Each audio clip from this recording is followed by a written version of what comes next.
Hello all, welcome back to God mindset and manifestation. ಈ ಒಂದು ವಿಡಿಯೋದಲ್ಲಿ ನಾವು ಪವರ್ಫುಲ್ ಲಾ ಆಫ್ ಅಸಂಪ್ಷನ್ನ ಏನು ಅಫರ್ಮೇಷನ್ನ ನಾವು ಯೂಸ್ ಮಾಡಬೇಕು when you wake up in the morning. ನಾವು ಎದ್ದ ತಕ್ಷಣ ಯಾವ್ಯಾವ ಅಫರ್ಮೇಷನ್ನ ಯೂಸ್ ಮಾಡಿದ್ರೆ ನಮ್ಮ ಒಂದು ಸಬ್ಕಾನ್ಷಿಯಸ್ ಮೈಂಡ್ಗೆ ಹೆಚ್ಚಿನ ಅಲೈನ್ಮೆಂಟ್ ಆಗುತ್ತೆ ಅನ್ನೋದನ್ನು ನೋಡೋಣ. ಓಕೆ, ಮೊದಲನೇದಾಗಿ I wake up today knowing that I am the creator of my life.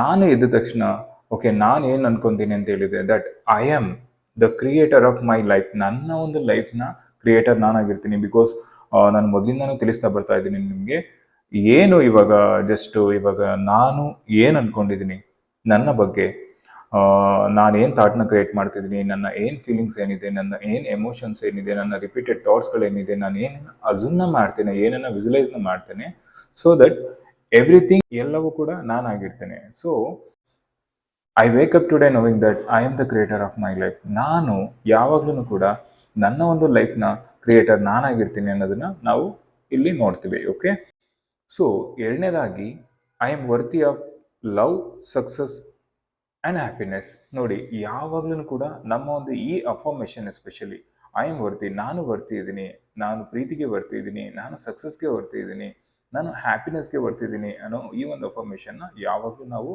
ಹೇಳ್ಕೊಬೇಕು. Because ನಾವು ಪದೇ ಪದೇ ಯಾವಾಗ ಡಿಸರ್ವ್ ಇದ್ದೀನಿ, ಓಕೆ ನಾನು ಈ ಪ್ರೀತಿಗೆ ಡಿಸರ್ವ್ ಇದ್ದೀನಿ, ಸಕ್ಸಸ್ಗೆ ಡಿಸರ್ವ್ ಇದ್ದೀನಿ, ಹ್ಯಾಪಿನೆಸ್ಗೆ ಡಿಸರ್ವ್ ಇದ್ದೀನಿ ಅಂತ ಹೆಚ್ಚೆಚ್ಚು ರಿಪೀಟ್ ಮಾಡ್ತಾ ಏನಾಗುತ್ತೆ, ಸಬ್ಕಾನ್ಷಿಯಸ್ ರಿಪ್ರೋಗ್ರಾಮಿಂಗ್ ಆಗಿರುತ್ತೆ, ಹಾಗೆ ಅಲೈನ್ಮೆಂಟ್ನ ಆಗುತ್ತೆ. ಸೊ ದಟ್ ನಮ್ಮ ಹೊರಗಡೆ ಏನು ಈ ಒಂದು 3D ಪ್ರಪಂಚದಲ್ಲಿ ಇದು ರೇಡಿಯೇಟ್ ಆಗ್ತಾ ಹೋಗ್ತಾ ಇರುತ್ತೆ. ಸೊ ಥರ್ಡ್ ಒನ್ ನೋಡೋದಾದ್ರೆ, everything I desire is already mine.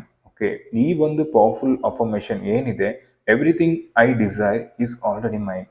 ನಾನು ಏನನ್ನ ಅನ್ಕೊಂಡಿದ್ದೀನಿ, ನಾನು ಏನನ್ನ ವಿಜುವಲೈಸ್ ಮಾಡ್ತಾ ಇದ್ದೀನಿ, ಅದು ಆಲ್ರೆಡಿ ನನ್ನದಾಗಿದೆ, ಆಲ್ರೆಡಿ ಅದು ನನಗೆ ಸೇರಿದೆ ಅನ್ನೋ ಒಂದು ಅಫರ್ಮೇಷನ್ನ ಯೂಸ್ ಮಾಡ್ತಾ ಬನ್ನಿ.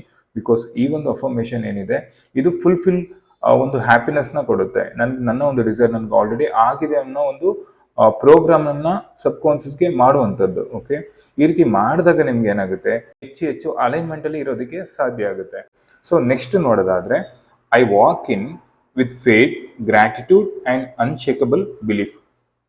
ನೋಡಿ, ಯಾವಾಗ್ಲೂ ಅಷ್ಟೇ ನಮ್ಮ ಒಂದು ಅಸಂಪ್ಷನ್ನ ಮೇಲೆ ನಮ್ಮ ಒಂದು ಲೈಫ್ನಲ್ಲಿ ನನ್ನ ಒಂದು ಡಿಸೈರ್ ಮ್ಯಾನಿಫೆಸ್ಟೇಷನ್ನ ನಾನು ಮಾಡ್ತೇನೆ, ನನ್ನ ಗೋಲ್ನ ನಾನು ರೀಚ್ ಆಗ್ತೇನೆ, ನನ್ನ ವಿಷನ್ನ ನಾನು ರೀಚ್ ಆಗ್ತೇನೆ ಅನ್ನೋ ಒಂದು ಏನು ಈ ಥಾಟ್ ಏನಿದೆ, ಈ ಫೇತ್ ಏನಿದೆ, ಅದನ್ನು ನಾವು ಇಟ್ಕೊಬೇಕಾಗುತ್ತೆ. I walk in with faith, gratitude and unshakable belief. ನನ್ನ ಬಿಲೀಫ್ ಹೇಗಿರಬೇಕು ಅಂತ ಹೇಳಿದ್ರೆ ಅನ್ಶೇಕಬಲ್ ರೀತಿ ಇರಬೇಕು. ಕ್ಲಿಯರ್? ಅಂದರೆ ನೀವು ಯಾವಾಗೆಲ್ಲ ಹೊರಗಡೆ ಎಲ್ಲ ಓಡಾಡ್ತಿರ್ತೀರ ಅಲ್ವಾ, ದಿನದಲ್ಲಿ ನೀವು ಎದ್ದ ತಕ್ಷಣ ಮಾರ್ನಿಂಗ್ ಅಫರ್ಮೇಷನ್ ಹೇಳ್ಕೊಂಡ್ವಿ. ಓಕೆ, ಸೊ ಯಾವಾಗೆಲ್ಲ ನಿಮ್ಮ ಇನ್ನು ಉಳಿದ ಥ್ರೂಔಟ್ ದ ಡೇ ಈ ಒಂದು ಅಫರ್ಮೇಷನ್ ಹೇಳ್ಕೊಳ್ಳಿ, I walk in with faith, gratitude and unshakable belief. Yes, ನನಗೆ ಅದ್ರ ಮೇಲೆ ನಂಬಿಕೆ ಇದೆ, ನಾನು ಮ್ಯಾನಿಫೆಸ್ಟ್ನ ಮಾಡ್ತೇನೆ. ಎಸ್, ಆ ಒಂದು ಗ್ರ್ಯಾಟಿಟ್ಯೂಡ್ ಫೀಲ್ನ ಇಟ್ಕೊಳ್ಳಿ. ಎಸ್, ನನಗೆ ಆಲ್ರೆಡಿ ಗ್ರ್ಯಾಟಿಟ್ಯೂಡ್ ಫೀಲ್ನ ಇಟ್ಕೊಳ್ಳೋದ್ರಿಂದ ಓಕೆ ತುಂಬ ಸೈಂಟಿಫಿಕ್ ಬೆನಿಫಿಟ್ಸ್ ಇದೆ. ಬಿಕಾಸ್ ಸೆರೋಟೋನಿನ್ ಹಾರ್ಮೋನ್ ರಿಲೀಸ್ ಆಗುತ್ತೆ, ಅಂದರೆ ನಮ್ಮ ದೇಹದಲ್ಲಿ ಒಂದು ಕೆಮಿಕಲ್ ರಿಯಾಕ್ಷನ್ಸ್ ಆಗುತ್ತೆ, ಅಂದರೆ ಹ್ಯಾಪಿ ಹಾರ್ಮೋನ್ಸ್ಗಳು ರಿಲೀಸ್ ಆಗುತ್ತೆ. ಓಕೆ, ಆ್ಯಂಡ್ ಅನ್ಶೇಕಬಲ್ ಬಿಲೀಫ್ ಅಂತ ಹೇಳಿದ್ರೆ ನೀವು ನಿಮ್ಮ ಒಂದು ಬಿಲೀಫಲ್ಲಿ ಹೆಚ್ಚೆಚ್ಚು ಸ್ಟ್ರಾಂಗ್ ಇರ್ತೀರಾ, ಸ್ಟ್ರಾಂಗ್ ಫೀಲ್ನ ಮಾಡ್ತೀರಾ. ಸೊ ನಾವು ಕೊನೆಯ ಅಫರ್ಮೇಷನ್ ನೋಡೋದಾದ್ರೆ, I assume abundance flow to me effortlessly. Yes, ನಾನು ಅಸ್ಯೂಮ್ನ ಮಾಡ್ತೇನೆ, ನನಗೆ ಅಬಂಡೆನ್ಸ್ ಏನಿದೆ, ಆ ಸಮೃದ್ಧಿ ಏನಿದೆ, ಸಂಪತ್ತು ಏನಿದೆ, ನನಗೆ ಎಫರ್ಟ್ಲೆಸ್ಲಿ ಬರ್ತಾ ಇದೆ ಅಂತ ಹೇಳಿ ವಿಜುವಲೈಸ್ನ ಮಾಡೋವಂಥದ್ದು ಅಥವಾ ಅಫರ್ಮೇಷನ್ನ ಮಾಡೋವಂಥದ್ದು. ಓಕೆ, ಈ ರೀತಿಯಾಗಿ ನೀವು ಈ ಒಂದು 5 ಅಫರ್ಮೇಷನ್ನ ನೀವು ಮಾಡಿದ್ದೆ ಆದರೆ ಸೊ ದಟ್ ನಿಮ್ಮ ಒಂದು ಡೇ ಕಂಪ್ಲೀಟ್ ಆಗಿ ಹ್ಯಾಪಿಯಾಗಿ ಇರುತ್ತೆ. Okay, thank you so much for watching God mindset and manifestation.